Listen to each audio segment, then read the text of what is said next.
Alternately, one of the things that people are doing now, if you aren't able to update your website, is to again have generic information on the main section of your site and then link to your social media communities for news and more information. So if you have a blog, obviously you can provide more timely information on your blog.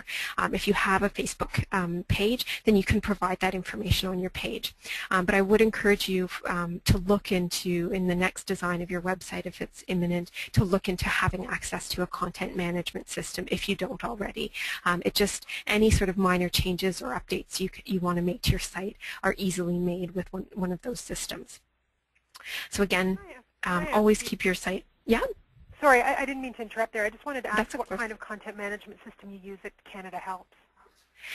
Well, we are lucky at Canada Helps because we actually have software engineers who build the software. So they've built us kind of a proprietary system where we log in and update the site, which you can have a web developer do. But there are ones out there that are pretty easy to use. You can use Joomla or Drupal or even blog software, WordPress or TypePad, you can adapt into a pretty standard website look, but the interface where you would interact with it and update it is very much like a blog, and so it's very easy to use.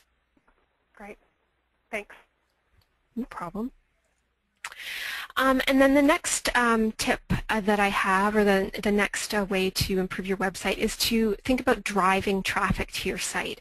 So it doesn't make sense to have this great website that's usable for everybody if people aren't going to it. And I know a lot of us, this is a question I hear a lot at more and more actually at presentations that we go to.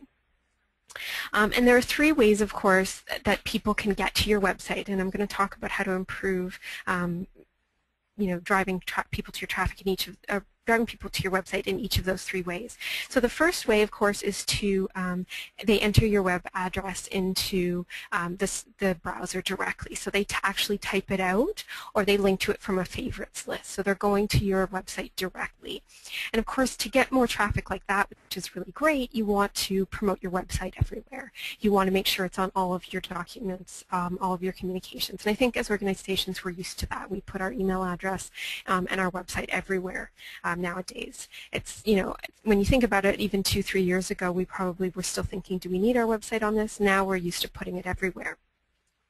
The next way that people come to your website, of course, is through links. So links from other organizations, people who are, other sites that are linking to your organization. So if you want to drive traffic through that way, and I think most of us do, you want to make sure that all of your relevant partner organizations are linked to your organizations, or actively linking back to your site. So if you have a listing, for example, on your local Chamber of Commerce, you want to make sure there's an actual live link back to your website.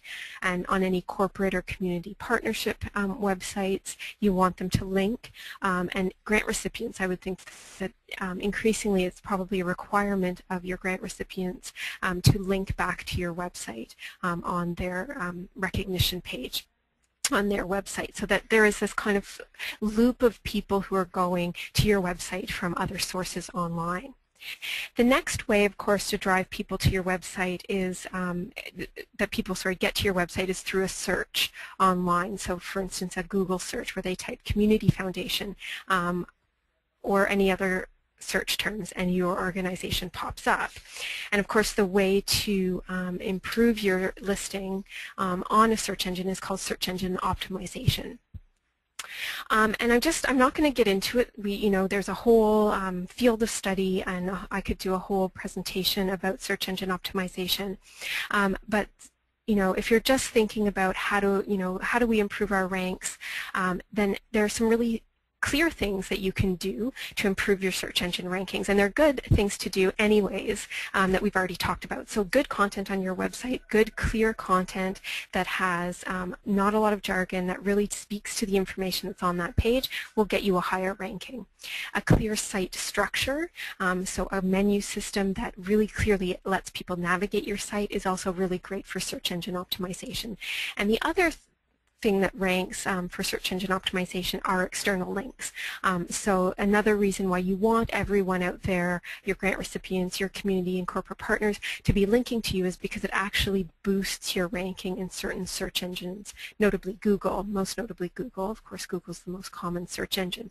So one of the ways that Google ranks the trustworthiness of a site is if a lot of people externally are linking to it, then it kind of says, all right, this is a good site to put higher in the search rankings.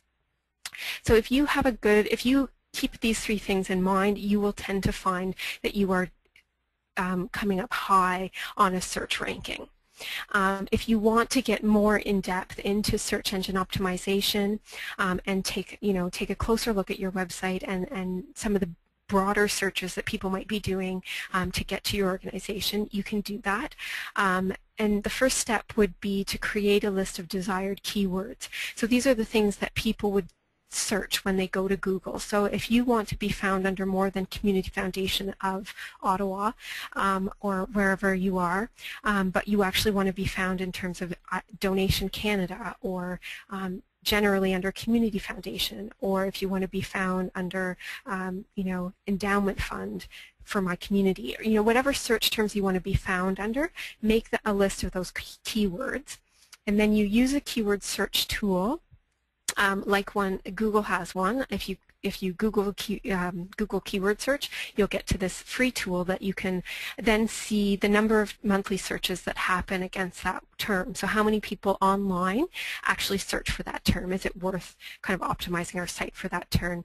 And then you can also see if there's a lot of competition for that term. Are you competing with every other charity in Canada for that term?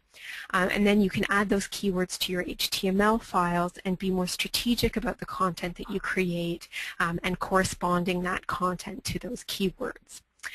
So there's a lot of work that you can do in terms of improving the search engine optimization of your site, but a warning for people who want to take this on: you can't fake it. You can't add a bunch of keywords to your HTML files and then not actually have that content to correspond to what's on the page. You can't create a bunch of external websites, fake external websites that all link to your website just because you want to improve your rankings. Google will find that and they'll actually ban you from the search listings. So you don't want to fake it. And so really, if you really are just kind of thinking of search engine optimization 101, the best thing to do is to have a really strong website with good content, and you'll find that people will find their way to your site. Another way, if you're finding that you're not ranking high in searches, another way to get high on a search is to do some search engine marketing. And this is actually purchasing search engine results. So when you go to Google, I'm sure most of you are familiar with Google results, and these results on the right here are paid advertising. So the Red Cross and the CNIB and UNICEF and SOS Children's Villages are all paying to be listed here when someone does a search on Canadian charity. So you can purchase keywords that are related to your organization, and then you will be able to find your organization listed here. And it's, in terms of advertising, it's a fairly reasonable way to go, and you can, it can be optimized for your organization. You can set it for certain times of year, around certain campaigns, and then you can actually see if that pays off in terms of more engagement, more donations to your organization. So another way to drive people to your site is actually to pay for those rankings. All right, I know that we're getting close to the question and answer period, but the last few tips I have aren't that big. One of the last ones here is to track your statistics. So if we acknowledge, and I hope we've acknowledged as a group, our websites are very important marketing and communications tools. I think it's time for us to get strategic about understanding how they're being used. And web statistics actually take the guesswork out of understanding what's happening on our websites. So they're really powerful tools. And I'm just going to go through, first, why web stats are important, and then some of the key things that everyone should be looking at in terms of their web stats.